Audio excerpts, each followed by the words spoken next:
guys.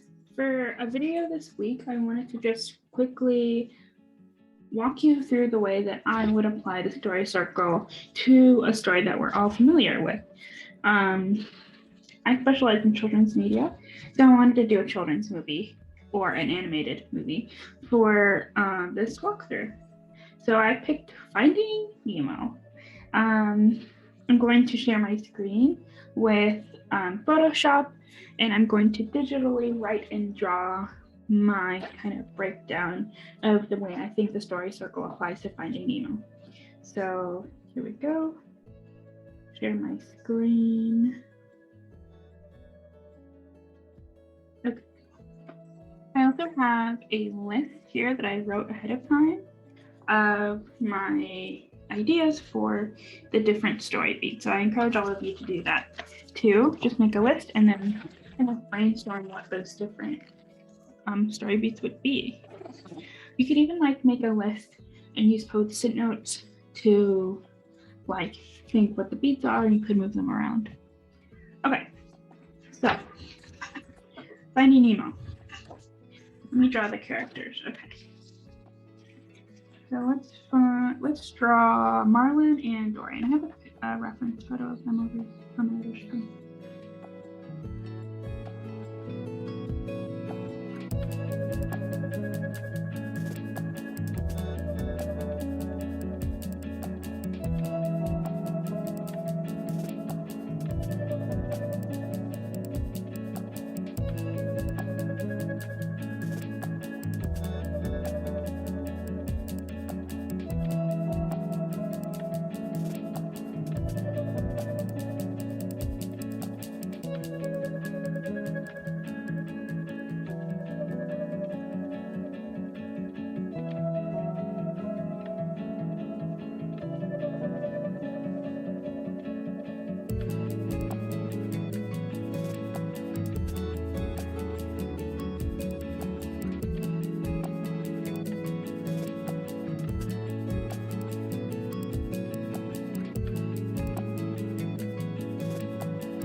Now they're drawn, I'm going to make them a bit smaller.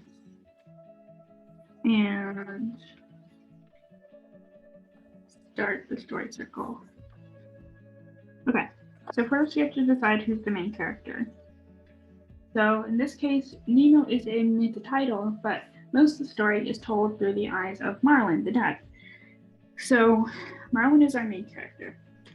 Okay, so here we have Marlin. He starts here, right? In the comfort zone. So I would say that his comfort zone at the very beginning of the movie is when he's with his wife and they just have their eggs, their babies, and they're protecting them and they're looking forward to their life together. But then the barracuda attacks and takes the babies, right? Kills the babies.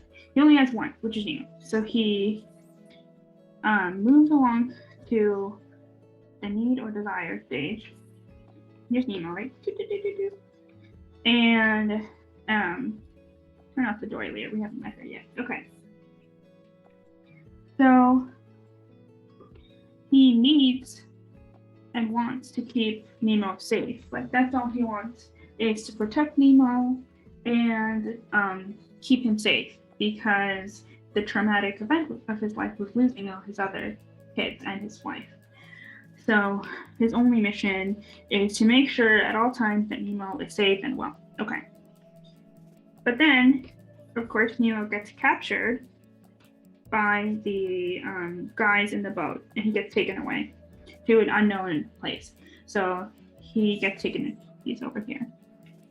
And Marlin, now his need changes to find him because his need never really changes. It's always to keep Nemo safe and protect him.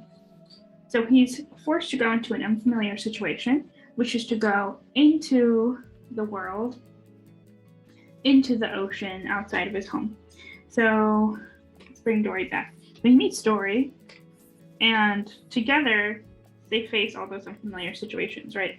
The turtle, the whale, the jellyfish, the sharks, everything. That's all unfamiliar situations that Marlin has to go through to get what he wants. Okay, so adaptation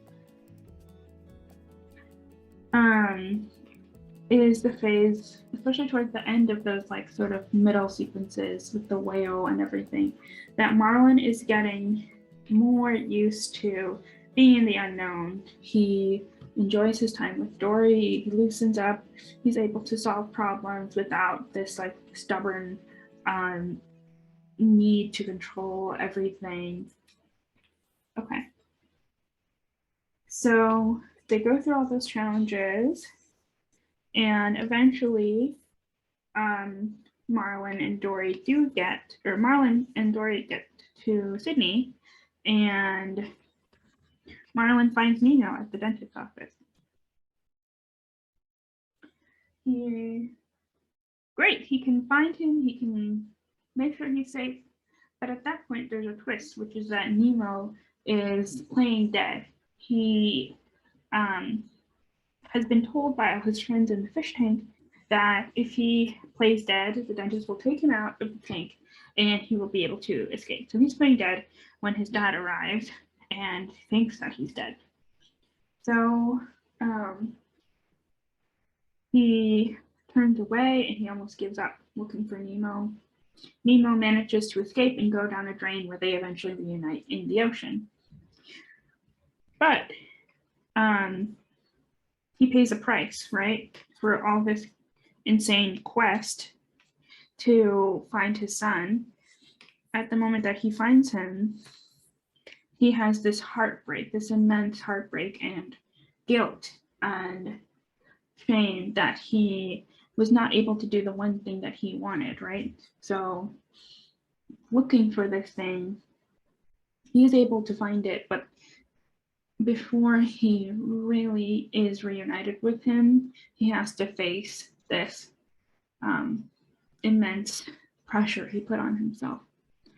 But they do eventually get reunited, and Marlin and Nemo return to their coral reef along with Dory. So that's great, right?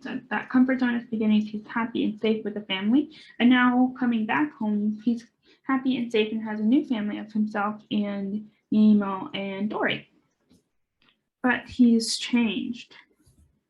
So now for the first time, he feels secure. He knows that he can trust Nemo. He can trust the world to sort of take care of him and Nemo. And not be so afraid all the time that things are going to go horribly wrong. And he also has a new sense of family because Dory has joined their family. So this is my interpretation of the story circle for Finding Nemo. I want you all to watch your videos that you choose this week and see if you can also use the story circle. Remember that the story circle is always about the main character's emotional journey. Wanting to find or get something and then going through this whole cycle.